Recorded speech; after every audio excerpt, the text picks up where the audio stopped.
ఈ దేశం గర్వించదగ్గటువంటి వ్యక్తి, ఈ దేశానికి విజయాలు అందించినటువంటి వ్యక్తి, బంగ్లాదేశ్ ఏర్పాటు కారకుడు, పాకిస్తాన్ నడ్డి విరిచినటువంటి వ్యక్తి. ఈ దేశంలో నిజానికి చెప్పాలంటే జనరల్ కరియప్ప గారికి ఫీల్డ్ మార్షల్ హోదా ఉంది, తర్వాత జనరల్ శ్యామ్ మానిక్ షా గారికి మాత్రమే ఫీల్డ్ మార్షల్ హోదా దక్కింది. సో 5 స్టార్ ర్యాంక్ పొందినటువంటి వ్యక్తి.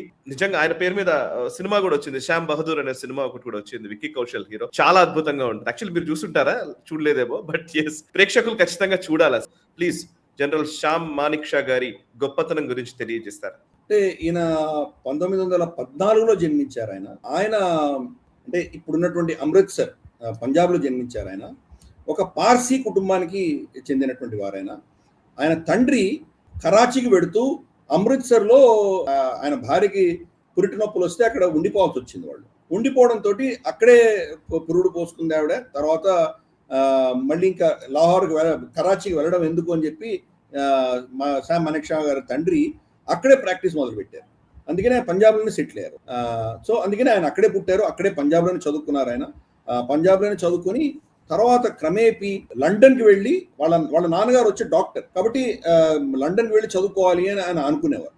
వాళ్ళ తండ్రి ఏమన్నారంటే ఇంకా చాలా చిన్న వయసు, ఇప్పటి నుంచే వెళ్ళకు నువ్వు అని ఒక అంశం. రెండు, ఇతని అన్నలు ఎవరైతే ఉన్నారో వాళ్ళు ఆల్రెడీ యూకేలో ఉన్నారు కాబట్టి బహుశా ఆయనకు ఫైనాన్షియల్ గా కొంత బర్డన్ ఉండిండొచ్చు వాళ్ళ తండ్రికి. కాబట్టి ఈయన కొంత జాప్యం అయ్యేసరికి ఈయనకు కసి కొద్దీ కోపం కొద్దీ Indian military academy IMA exam రాసి పాస్ అయ్యాడు. పాస్ అయ్యేసరికి ఫస్ట్ బ్యాచ్ IMAలో 1932లో ఈయన ఉత్తీర్ణులై ఈయన డిప్లాయ్ అయ్యారు. అప్పుడు ఉన్నటువంటి 12th ఫ్రాంటియర్ ఫోర్స్ రెజిమెంట్ లో 4th బెటాలియన్ లో ఈయనని డిప్లాయ్ చేశారు బ్రిటిష్ వాళ్ళు 1932లో. అప్పుడు రెండవ ప్రపంచ యుద్ధంలో ఈయన కీలక పాత్ర పోషించారు. అఫ్ కోర్స్ ఆయన్ని ఫ్రంటియర్ ఫోర్స్ ఉన్నా కానీ యుద్ధం జాపనీస్ సైడ్ ఉంది కాబట్టి ఇటు పంపించారు, బర్మా సైడ్ ఆయన చేసినటువంటి సాహసోపేతమైనటువంటి యుద్ధంలో ఆయనకు మిలిటరీ క్రాస్ అవార్డు ఇచ్చింది అప్పటి బ్రిటిష్ ప్రభుత్వం. సరే, పార్టిషన్ అయింది మనకు తెలుసు. పార్టిషన్ అయిన తర్వాత 1947లో ఈయనను తీసుకొచ్చి 8th గోర్ఖా రైఫల్స్ లో ఈయన నియమించడం జరిగింది.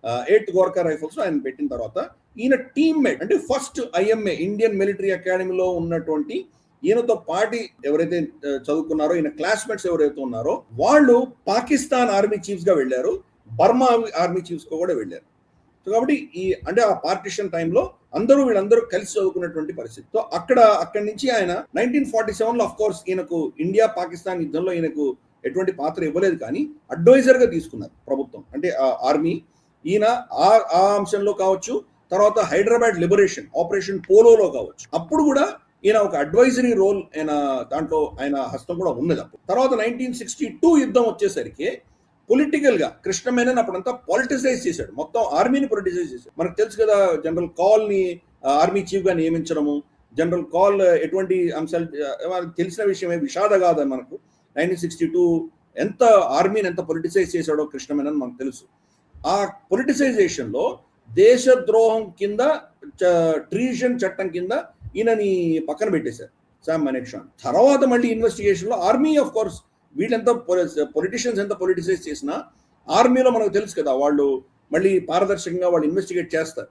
ఇన్వెస్టిగేట్ చేసి ఈయనకు ఎటువంటి హస్తం లేదు, ఆయన దీంట్లో సంబంధం లేదు అని చెప్పి ఈయనను క్లీన్ చిట్ ఇవ్వడం తోటి బయటకు వచ్చారు. కానీ 1962 వరకు కూడా ఈయన అన్ఫార్చునేట్లీ 1962 మనకు చైనా యుద్ధంలో ఈయన పార్టిసిపేట్ చేయలేకపోయారు. 63 వచ్చేసరికి వెస్టర్న్ కమాండ్ చీఫ్ గా ఈయన నియమించారు. వెస్టర్న్ ఆర్మీ చీఫ్ గా కమాండర్ గా ఈయన నియమించడం జరిగింది 1963లో.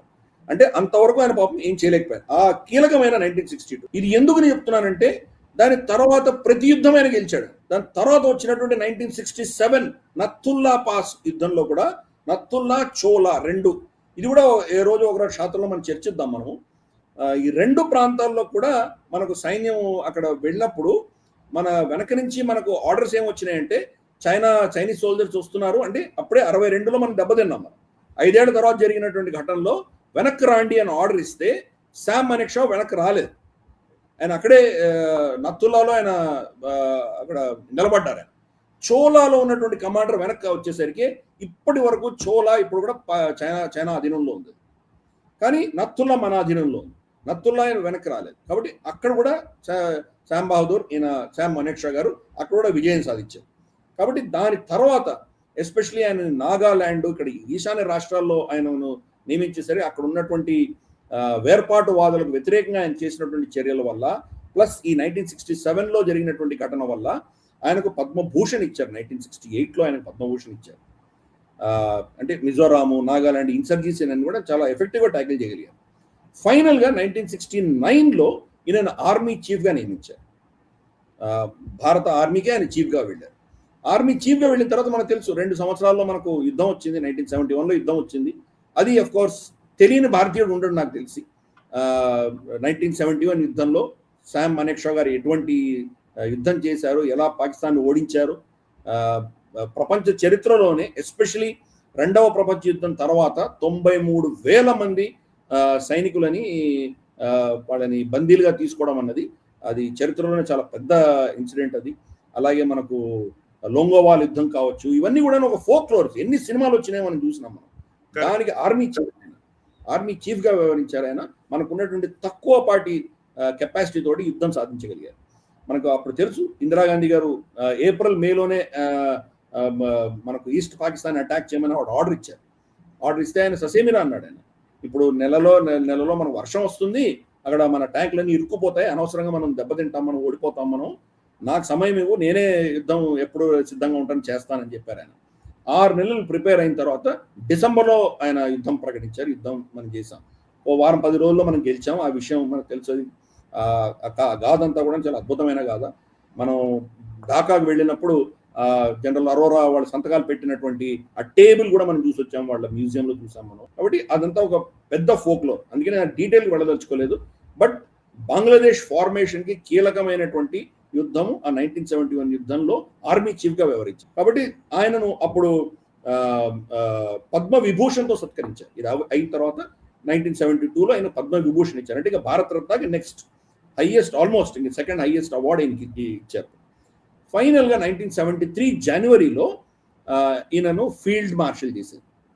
ఇది 2వ ఫీల్డ్ మార్షల్. నువ్వు ఇందాక చెప్పినట్టు general Cariappa was first field marshal, తర్వాత ఈయన ఫీల్డ్ మార్షల్ అయ్యారు. ఫీల్డ్ మార్షల్ అయినటువంటి కొద్ది రోజులు ఆయన రిటైర్ అయిపోయారు. 1973 జనవరిలో రిటైర్ అయ్యారు. కోర్స్ తర్వాత 2008లో ఆయన చనిపోయారు. 94 ఏళ్ళకి చనిపోయారు. ఆయనను వెల్లింగ్టన్ సిమెట్రీలో, పార్సీ సిమెట్రీలో ఆయనని అక్కడ ఖననం చేశారు. ఆయన భార్య పక్కనే ఆయన ఖననం చేశారు. కాబట్టి సుదీర్ఘమైన జీవితం, ఎన్ని యుద్ధాలు. 1962లో బహుశా ఈయనను కనుక చైనాకు వ్యతిరేకంగా పంపించి ఉంటే బహుశా ఇంతటి ఘోర పరాభవం మనకు వచ్చి ఉండేది కాకపోయిండొచ్చు. ఆ 62 యుద్ధం మినహాయిస్తే ప్రతి యుద్ధంలో కూడా ఆయన గెలిచారు. ఈయనను ఎక్కడెక్కడ డిప్లాయ్ చేశారు అన్నీ ఆయన గెలిచారు. కాబట్టి మన దేశం గర్వించదగ్గటువంటి బుద్ధిబిడ్డ ఆయన. And of course very popular. మామూలు ఆర్మీ కమాండర్స్ లాగా ఆయన ఏదో హెడ్ క్వార్టర్స్లో కూర్చొని ఉండేటువంటి వ్యక్తి కాదు. Lowest of the lowest army soldier కూడా ఆయనకి కనెక్షన్ ఉండేది. ఆయనే రిస్క్ తీసుకొని వెళ్ళేవారు. గ్రౌండ్ లెవెల్లో వీళ్ళకి ఉన్నటువంటి కష్టాలేంటో అర్థం చేసుకున్నటువంటి వ్యక్తి. ఎటువంటి అంశాల్లో వాళ్ళు కష్టపడుతున్నారో, వాళ్ళకి ఎటువంటి ఊరట కలిగించాలి, ఇవన్నీ బాగా తెలిసినటువంటి వ్యక్తి. కాబట్టి ఎన్నో కీలకమైనటువంటి యుద్ధాలు చేసి గెలిచినటువంటి మహానుభావుడు, భారతదేశ ముద్దుబిడ్డ. ఆయన మనం తలుచుకుంటున్నాము. 2 రోజుల తర్వాత ఆయనకు అఫ్కోర్స్ ఆయన పుట్టినరోజు కాబట్టి ఆయన నివాళులు అర్పిస్తాం మనం. అటువంటి వ్యక్తి ఆయనకు తర్వాత ఆయన తోటి విద్యార్థులందరూ కూడాను పాకిస్తాన్, బర్మా ఇక్కడంతా కూడాను వాళ్ళు ఆర్మీ చీఫ్స్గా ఉన్నా కానీ కూడా ఈయన కెపాసిటీ ఏంటో నిరూపించుకున్నారు. వాళ్ళందరూ ఎవరు చేయలేనటువంటి సాహసాలు ఈయన చేసి నిరూపించారు. ప్లస్ ఆయన అప్పుడే చెప్పారు, చాలా స్పష్టంగా చెప్పారు, మనము రష్యా మీద డిపెండెన్సీ చాలా ఎక్కువ పెట్టుకుంటున్నాం. మనము రష్యా మీద ఇంత డిపెండెన్సీ ఉంటే కనుక మనం చాలా రాబోయే రోజులు ఇబ్బంది వస్తుంది. అలాగే మన సొంత డిఫెన్స్ ఇండస్ట్రియల్ కాంప్లెక్స్ మనం పెంచుకోవాలి. ఇవన్నీ ఆయన అప్పుడు చెప్పినవి ఇప్పుడు ఇంప్లిమెంట్ అవుతున్నాయి. మోదీ గారు హయాంలో ఇంప్లిమెంట్ అవుతుంది. కరెక్ట్. అంటే ఎంత పారదర్శక, ఎంత దూరాలోచన ఉండేది ఆయన. అటువంటి వ్యక్తి, అంటే గ్రౌండ్ లెవెల్లో ప్రతి అంశము తెలిసినటువంటి వ్యక్తి. ఆయన సడన్ గా ఏదో అంత పైన వచ్చి కమాండర్గా కూర్చోలేదు. ఆయన గ్రౌండ్ లెవెల్ నుంచి ప్రతి అంశం తెలిసినటువంటి మహా అద్భుతమైనటువంటి సైనికుడు. ఆయనకు మనం నివాళులు అర్పిద్దాము. అటువంటి వ్యక్తి మనకు ఎప్పటికి కూడా ప్రేరణాదాయకంగానే ఉంటారు. ఆయన గాథలు ఎన్ని చెప్పుకున్నా తక్కువే. బహుశా ఇంకా రాబోయే రోజుల్లో ఇంకా చాలా చాలా ఆయన చేసిన యుద్ధాలన్నీ కూడా ఇంకా ప్రజల్లోకి ఎన్నో సినిమాల రూపేణ రావాలని కోరుకుందాము. మన ప్రేక్షకులందరూ శామ్ బహదూర్ సినిమా, వికీ కౌశల్ హీరోగా, శామ్ మానేక్షా పోర్షన్ ఆయన దాన్ని యాక్టర్గా పనిచేశారు. ఆయన కాబట్టి అటువంటి సినిమా చూస్తే బహుశా కొంత ఈయన యొక్క గొప్పతనం ఏంటో అర్థమవుతుంది మనకి. ఎటువంటి పరిస్థితులు ఆయన యుద్ధాలు సాధించారు, కెపాసిటీ లేకుండా ఎలా సాధించారు, మనకందరికీ కూడా ప్రేరణ ఆయన. కాబట్టి ఆయనకు మనకైనా చిన్న నివాళులు అర్పించే చిన్న ప్రయత్నం చేద్దాం, ఆయన శ్రద్ధాంజలి ఘటిద్దాం. ఈ వీడియో మీకు నచ్చినట్టయితే లైక్ చేయండి, 10 మందికి షేర్ చేయండి. అలాగే కామెంట్ల రూపంలో మీ అభిప్రాయాలను మాతో పంచుకోండి. Nationalist hub group of channels ను సబ్స్క్రైబ్ చేసుకుని తెలుగునాట జాతీయవాద జర్నలిజాన్ని ప్రోత్సహించండి. ఈ వీడియో కింద ఉన్న బెల్ ఐకాన్ పై క్లిక్ చేయడం మర్చిపోవద్దు.